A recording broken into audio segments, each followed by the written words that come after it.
Hello friends, I'm so sorry I can't be with you in person today.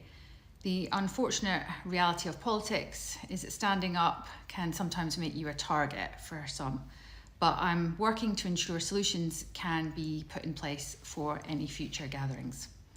Firstly, thank you to every member and supporter who put their faith in me through the nomination procedure, for voting, and the supportive messages, cards, flowers and gifts that have been sent over the last few days and weeks. It means the world to me and I'm so grateful to all of you. The contest is now over and we have a new leadership team who I'm sure will set out their vision for our party and its direction over the next year towards the election. I'll continue representing my Edinburgh Eastern constituency as I have done, and also Alba members in the Scottish Parliament. My unbuyable bill, which is to tackle the commercial sexual exploitation of prostitution, is making its way with the important cross-party support, is making its way through the Parliament, and I look forward very much to sharing the continuing progress with you as we take on each stage in order to change the law in Scotland as that first critical step in eradicating the scourge of male violence against women. I believe that for democracy to work for all, it must be representative. Now, women, of course, make up more than half of Scotland's population. And so women must be encouraged and also supported to represent our communities, to help shape a better country that is safe and that also works for all of us. And attacks on women's human rights and on child safeguarding are happening at all levels of public life, I'm sad to say.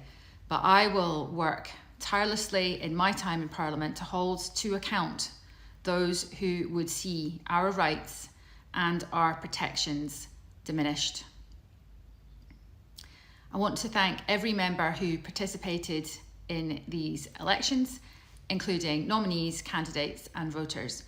And congratulations to Alba's new NEC, who I'm sure will play a crucial role in representing members' interests between conferences in this, what is a very critical year for the party.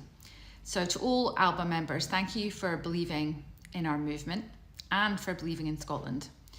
And the best legacy for Alex Salmond, I believe, is the one where we are able to deliver that success for Alba in 2026.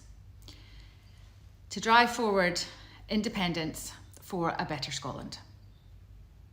Now, I look forward to meeting members in the months ahead as I'm going to be travelling across Scotland with my unbuyable bill over the rest of spring and on into the summer.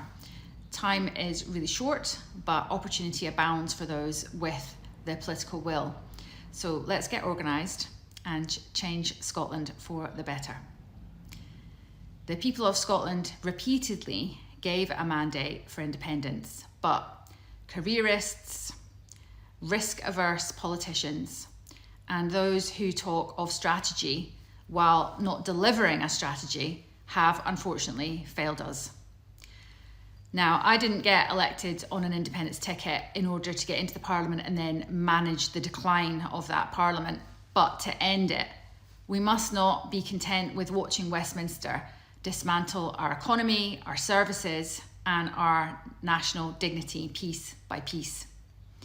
We must challenge that and offer the alternative, be the alternative.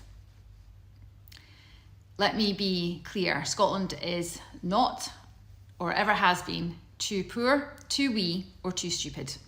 We are a nation of innovators, of creators, and of communities that are rich in spirit and in solidarity. And we have everything it takes to be a thriving, prosperous, self-governing country, if only we dared to claim it. 3 clear priorities will define my time in Parliament. Firstly, to make a bold, unapologetic case for independence by putting the how and the why of independence front and centre. Not vague promises, but concrete steps. And that includes a constitutional convention, diplomatic outreach, a national commission on economic transition, and a push to make every vote count. Second, integrity in public life. People are rightly sick of backroom deals, of lobbyists dictating policy, and politicians who serve themselves instead of serving the public. And that must end. A new politics that is not for sale, accountable to the people and only the people. I'm proud to be advocating for the unbuyable bill in Parliament, but we must also be unbuyable in all our work for Scotland.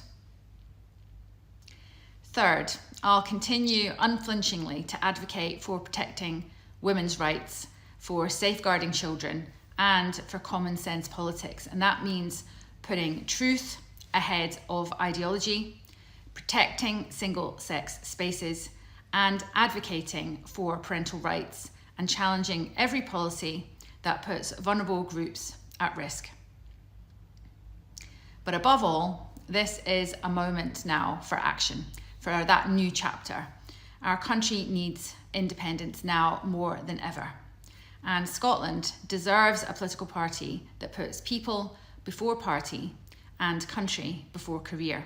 So I'll carry on with the courage, honesty, and unwavering belief that Scotland's best days lie ahead of us, that the people of Scotland must be our priority. So let's get to work to build the future Scotland